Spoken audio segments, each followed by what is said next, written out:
ini becek dan licin, penyemprotan jalan supaya jangan ada debu-debu berterbangan. Karena mengingat kita banyak penyakit ini, maka harus hati-hati jika terhirup ini udara debu-debu. Jadi dengan inisiatif mereka menyemproti jalan supaya kita sehat walafiat ya.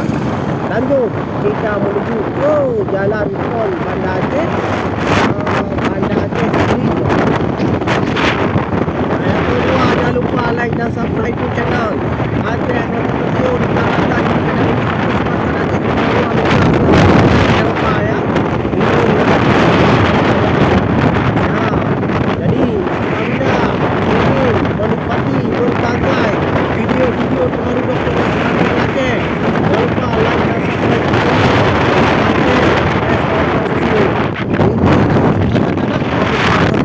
di belakang ini ada pemerintahan buat anak.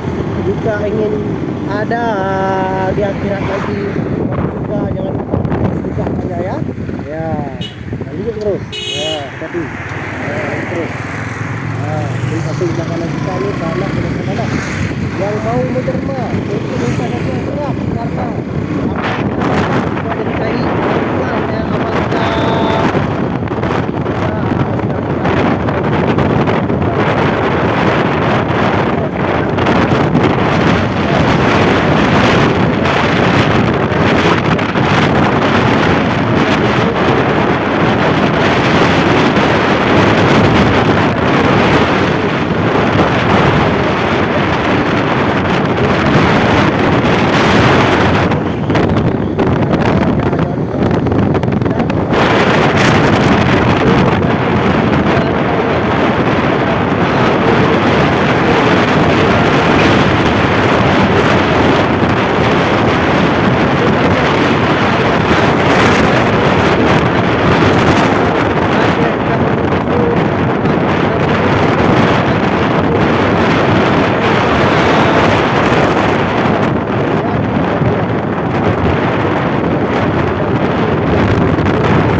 Mobil ya, hati-hati ini jalan kita rusak ya. Hati-hati ya, mobil bergerak yang sedang menggunakan orang-orang bersepeda motor dan bersepeda saja.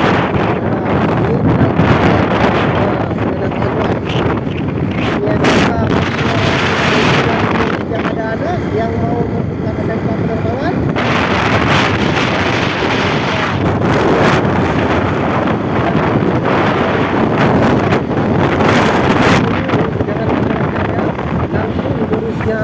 Jangan macam-macam, lurus ya. Ayo kita melihat jalan belakang besar jalan tolnya di belakang kita ada mobil. Hati-hati jangan sama. Ini dia